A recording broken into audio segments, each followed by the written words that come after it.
Bonjour, nous voici de retour dans la cave de 16. Je vais vous présenter les bouteilles du mois de décembre. Donc on commence avec le domaine Gombaut-Guillot, qui est un domaine qui se trouve à Bordeaux sur les terroirs de Pomerol et qui va travailler vraiment un vin assez original.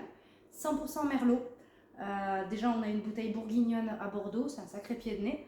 C'est un domaine qui travaille en bio et en biodynamie et qui a commencé dans les années 2000, donc assez précurseur surtout pour la région de Bordeaux. Et on va retrouver ici un vin assez racé, avec pas mal de caractère, une mâche tannique bien présente, donc qui va s'accorder facilement avec tout ce qui est plats hivernaux.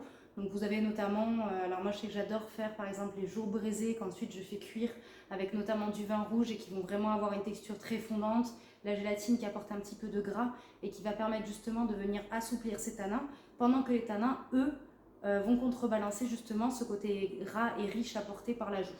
Voilà, petite idée de recette qui fonctionne très bien. Et ensuite, je vais vous présenter le second vin. Donc là, on se retrouve sur les terroirs de la vallée du Rhône.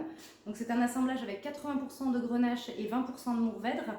Eux, ils sont situés, alors ils ont commencé en 2008 et ils ont 8 hectares, ou 7 ou 8 hectares, quelque chose comme ça. Et ils se retrouvent donc sur un versant de la colline de Séguret. Et ils font également une autre appellation qui s'appelle donc Côte-du-Rhône Village Sablé. Donc ici, pareil, on est sur des profils de vin avec pas mal de caractère, de la puissance, mais au niveau de l'aromatique, on va retrouver des notes de confiture, de myrtille, quelque chose d'assez puissant et assez rond.